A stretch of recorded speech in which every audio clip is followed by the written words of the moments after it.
लोक कहानी क्या होती है, आइए हम इस वीडियो में बात करते हैं। आज हम लोग इसमें पढ़ते हैं लोक कहानी क्या है। लोक कहानी कहानी पैदाइश लिखे हुए लफ्ज़ या तहरीर की इब्तिदा से पहले हो चुकी थी।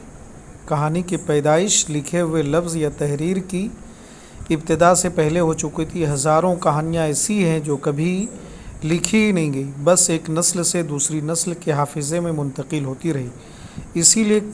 इसीलिए कहानी कही या सुनाई जाती है और तहरीरी कहानी से पहले हकाई या ओरल कहानी की एक मज़बूत रिवायत मिलती है।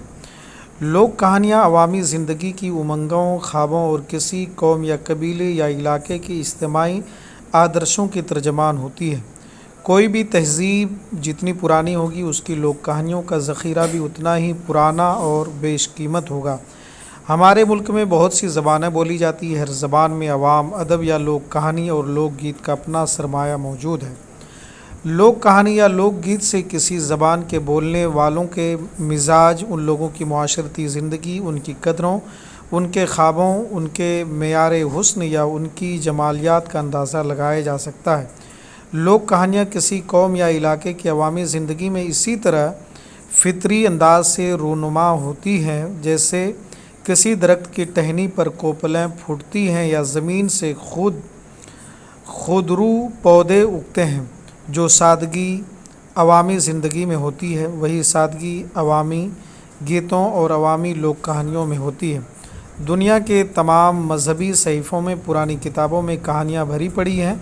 हर कहानी तालीमी, अखलाकी, तहज़ीबी तसव्वुरात और मुआशरती अक़दार की इशाअत और तरसील का ज़रिया भी होती है।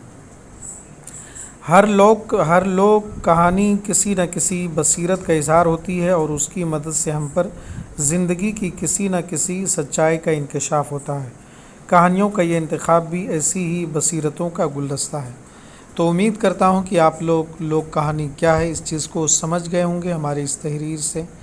ये एनसीईआरटी की बुक से ये लोक कहानी की तारीफ़ और लोक कहानी क्या चीज़ होती है, ये आप लोगों के सामने मैंने पेश किया।